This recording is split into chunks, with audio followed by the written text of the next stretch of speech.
What's up, guys? Welcome back to Rusty Nuts Media. For those that know me personally, know I have a bit of an attention deficit issue. I'll start on something, and then I'll think of something, and I'll jump over that, and then I'll jump away from that, and I'll jump to something else. And at the end of the day, I've probably started 30 projects and finished 2 of them, maybe. So where I'm at right now, the car is a mess. The shop is a mess. I'm in the middle of 14 different projects. So I've had to sit down with myself and have a little talk. I said, TJ, yeah, TJ, get your together. So I sat down and I made a list. And I said, do not start on anything else until this one thing is done. Take your time, go slow, stop jumping. So the first thing on the list is to clean up, to organize, to get straightened back up again. So that's what I'm gonna do right now. And as soon as I get done cleaning, I'm gonna catch you guys up to where I'm at right now on the car. So give me just a second, I'll be right back.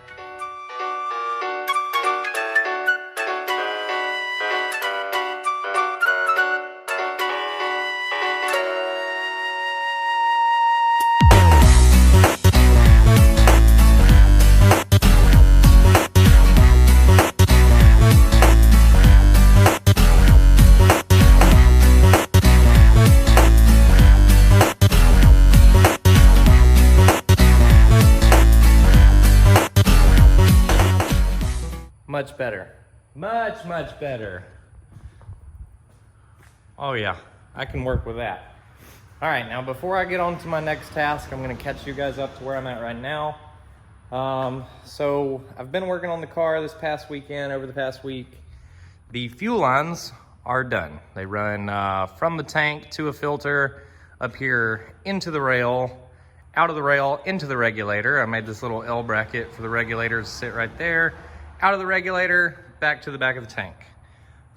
The breather is now hooked up. You've got the 6AN line right here running all the way down and around to it, and then you've got the 10AN line running off of it, same path all the way to it. So the breather is done, the fuel lines are done. The next thing that I'm gonna start working on, and I've already done a little bit here and there, are the brake lines. So you can see right here off the master cylinder, we've got the 3AN lines running inside the car. Once they get inside the car, they run underneath. You've got the rear line that runs down here and along there. I just haven't got it clipped on yet, not until it's all finalized. You've got one line down here that's gonna come out and connect to this rotor. Same thing over there, connect to that rotor. That center line runs back to the proportioning valve right here, and then runs to a T, to a bulkhead fitting, and then I've got to connect each rotor from there. So the front lines, I started right here. That turns out it's no good. The tire goes on when it turns all the way with the brake line on there. It's probably a 1/4 of an inch, 1/2 an inch away from that brake line. I don't want that, because if there's any flex at all, I do not want to rub my tire. Either 1, damage the tire, or 2, even worse, cut my brake line. So I'm gonna move that a little bit, same on the other side, probably a little bit higher and a little more inward. So I'm gonna start doing that now, and I'll catch you back up in just a minute. Hey, that's much better. Take a look at this. Here's where the fitting comes through. It's gonna run along the frame rail all the way to the caliper, just like that. Plenty of clearance. All right, so now I'm gonna do the other side on the front. Once I get that done, I'm gonna start working on the back and hopefully finish these brake lines up in just a minute. The brakes are done. All 4 corners, all the lines are on. It took a little longer than I thought, and mainly the big reason it took so long is going back with all the little P-clamps and fastening all the brake lines to the frame rails under the car. That way they would not ever touch the ground or any moving parts or any hot parts, anything like that. So basically I had to retrace the entire car and pin everything up and make sure it's good. But it is done, it is complete. Technically, I could go ahead and put fluid in this and bleed all the brakes and the clutch and everything right now. It's good to go.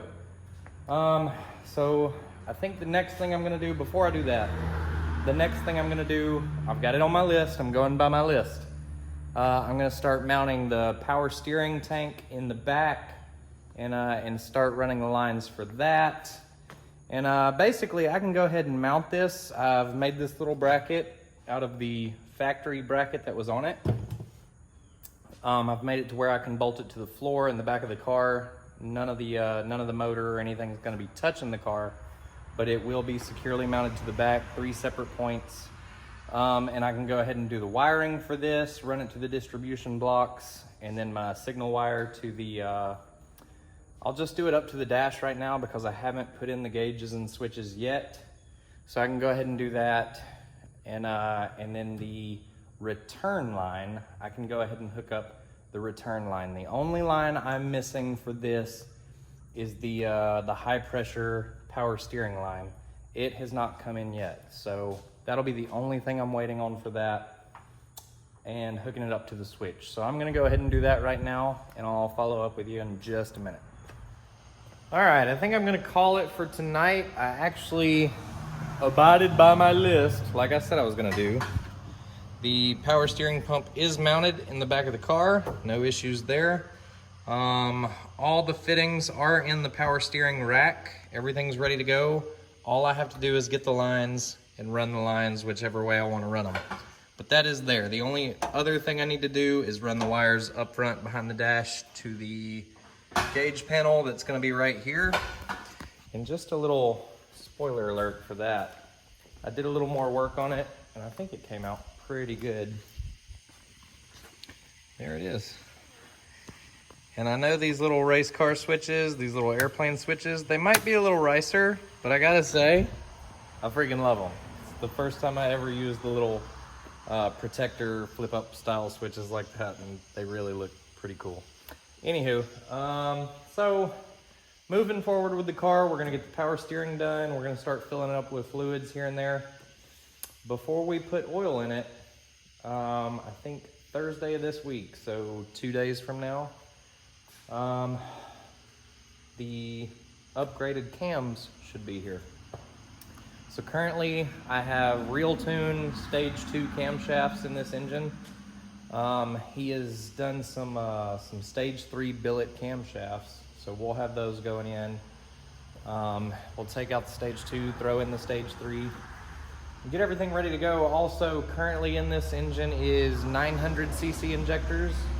We're gonna bump those up. I've got them over here on the table. I actually have 1200cc injectors, which hopefully will get me where I wanna be. It'll give me a little bump over where these are currently anyways. So that's some stuff we're gonna be swapping out here soon. And then after all the wiring and the gauges are hooked up, we'll be testing all the electrical stuff like that, and hopefully we'll be getting ready to crank this thing pretty soon.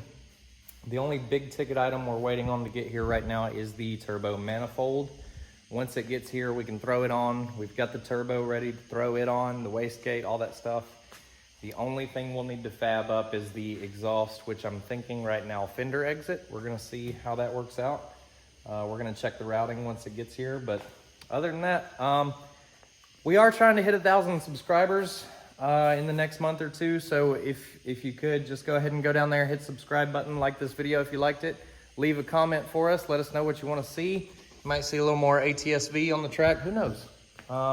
So until next time, I guess I'll see you later. Thanks guys, bye.